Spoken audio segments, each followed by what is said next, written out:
যদি জানতাম তিলে তিলে ক্ষত হয়ে যাব, তাহলে কখনোই ভালোবাসা প্রকাশ করতাম না। কখনো জানতে চেয়েও না আমি কেমন আছি। তুমি চলে যাওয়ার পর আমার সব অনুভূতি শূন্য। আজকাল ভালো খারাপ উপলব্ধি করতে পারি না। কেউ কাউকে জায়গা দেয় না, নিজের জায়গা নিজেকে করে নিতে হয়। আমি মানুষটাই একটু অন্যরকম। আমি কি চাই, কেন চাই, তা কাউকে বোঝাতে পারি না। কাছের মানুষদের উপর অনেক বেশি প্রশংসা করে ফেলি। ধরেই নেই তারা আমাকে বুঝবে, আমার সব ইচ্ছার মূল্য দিবে, কিন্তু আসলে এসব কিছুই হয় না। আর পরে এগুলো ভেবেই ভীষণভাবে কষ্ট পাই। টাকা পয়সা থাকলেই ভদ্র হওয়া যায় না। ভদ্র হওয়ার জন্য পারিবারিক শিক্ষার প্রয়োজন। যেদিন হারিয়ে ফেলবে, সেই দিন আমার গল্প অন্য কাউকে শোনাতে গিয়ে কেঁদে ফেলবে।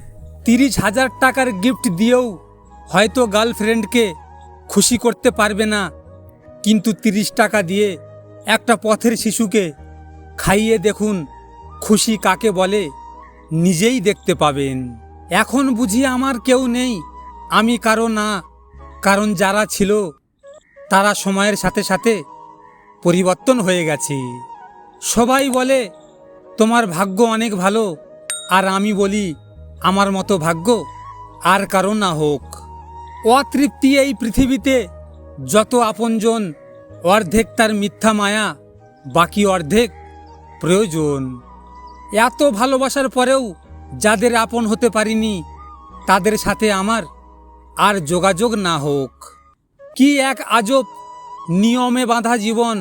আমরা কষ্ট লুকিয়ে হাসি, আর কিছু কাছের মানুষ আমাদের কষ্ট দেখে হাসে।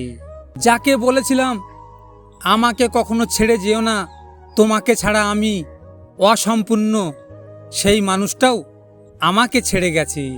আপনাদের যদি ভিডিও ভালো লেগে থাকে, শেয়ার, লাইক, কমেন্ট অবশ্যই করবেন, আর আমার চ্যানেলটিকে সাবস্ক্রাইব অবশ্যই করবেন।